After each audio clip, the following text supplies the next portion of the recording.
Welcome to New Smyrna Speedway.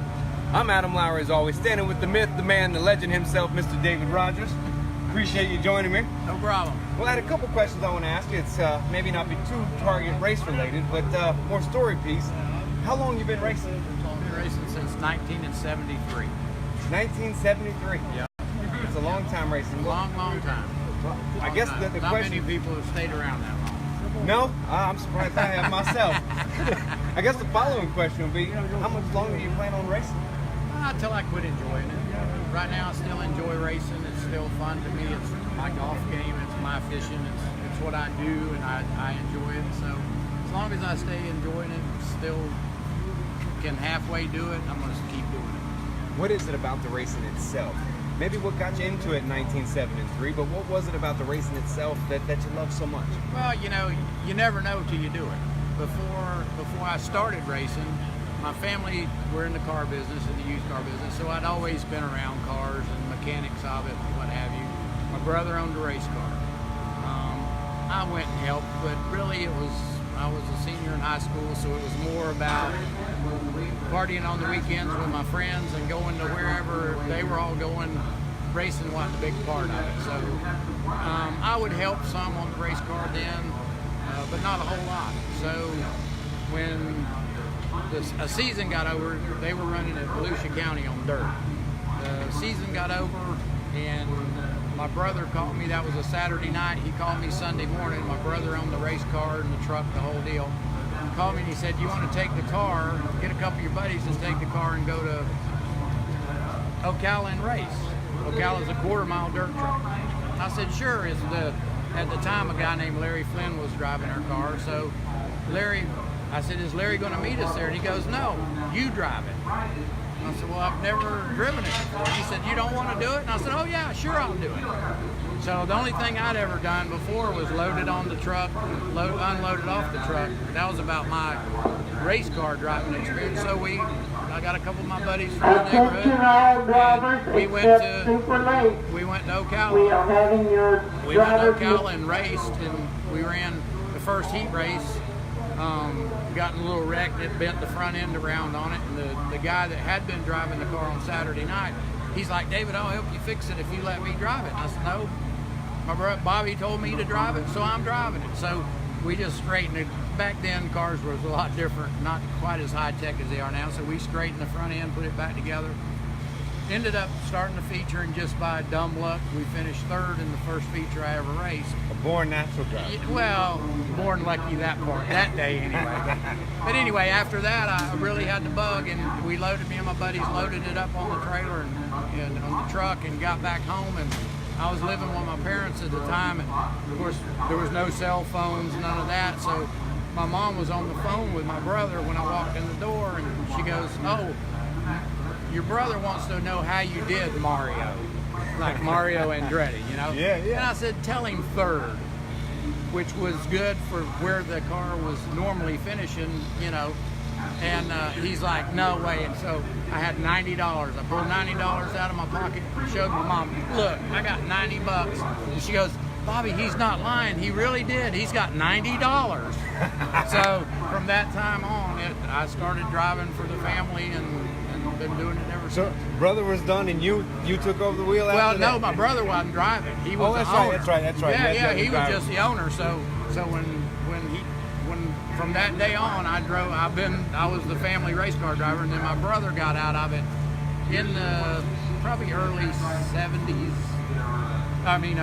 Early 80s. He was out of it completely. He just didn't want to mess with it anymore. So from that point on, I had to find my own sponsors and support the habit.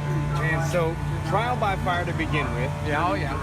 Admission by brother to kind of kick you in the deep end. Imagine that. Shout out to your big brother too for mine. Yeah, that was what I was supposed to sing. And you didn't. And I didn't, which was a good thing. And from what I also understand, you've driven every division. Pretty much, yeah. Yeah, I've driven lots of different stuff. We've done some speedway racing. You know, we raced at Daytona and Talladega and Charlotte, Rockingham, Darlington back in the days, you know. But I never drove for anybody. It was always our stuff. We put cars together, and back in the days that I was doing that, it was a situation where you could do that in a little shop like mine. Now it's way too high tech. You can't do it out of a small shop on a small budget. Yeah, that was going to be the question I was going to ask, is maybe what has changed in racing, but a little bit more green question again is, what car did you enjoy driving most, or better yet, what race do you remember most? Well, where I've been doing it so long and raced so many different ones, it's not like this is a special race. I mean, I've had races that like the first time I ever went to Daytona was just the craziest feeling I ever could dream of having. It's something as a young guy you always wanted, and I'm where I want to be. And the first time I went out on the racetrack, I was like scared to death. I'm like, oh my gosh. And back then the guys, there was a lot more, because we had done a lot of short track racing with the same guys that were Dale Earnhardt Jr. and Harry Gant and Jody Ridley and people like that. Wow. were racing that, and they were racing speedway stuff, and so we were all kind of friends. They were a little bit older than me, but back then they would tell you stuff and help you out. So when we went to Daytona and I got out of the car after the first practice, and I said, oh my gosh. So I'm telling them, and they go, well, how'd you do down? I said, how do y'all do that? What are you talking about? How do you drive 300 miles in a car like that? And they're like, well, let me see your hands, David. So I show them my hands, and my hands were like red. They said, you're white knuckling it, aren't you? And I'm like, what's white knuckling it? And they said, you're just squeezing. I said, heck yeah, I'm squeezing the steering wheel. I don't want that thing. Relax, David. It's not going to get away. It's not. So anyway, my buddies talked me into, said, well, are you flat-footed? I'm like, no. Well, you got to. The way these cars are set up, you got to hold it wide open all the way around. So I'm like, I don't think so. That can't be right. So next practice, I said, if you want to do this, you got to do it, or put somebody in the car that'll do it. So I went out and held the throttle wide open, and it was so much easier driving it that way, because that's how the car was set up. Lifting in the corners like you do in a short track was totally the opposite thing to do. So when I was running wide open, it was like, oh, this is comfortable. Then came the draft, and that was a learning curve. So, going to Daytona was probably my most memorable the first time, as far as all the races. And, we won, like here at New Smyrna, Clyde Hart we used to race 52 weeks a year. That was his claim. Well, we won 43 races in 1 year.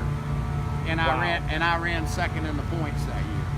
Wow. We ran 43, I won 43, but because another guy was here for the 52 nights, he won the points score.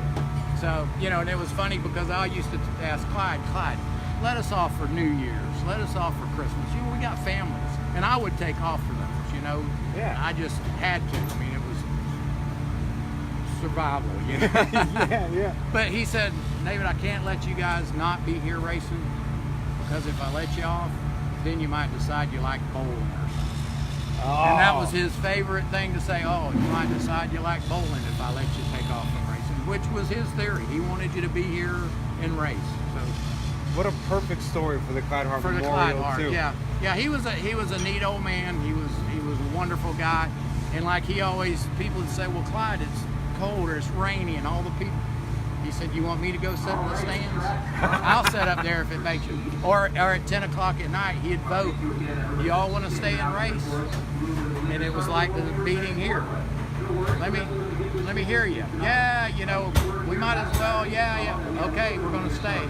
And he would stay. A lot of times we would start races at midnight. The first race would run at midnight. Wow. Be 3 or 4 o'clock in the morning and be done, and on the way home, be almost daylight before you get home.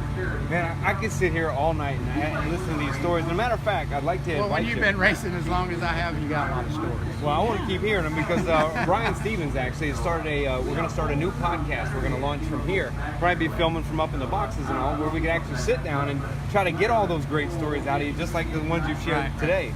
We actually love to have you on as our first guest, but I got to check with the other guy, Ryan, to make sure. Right.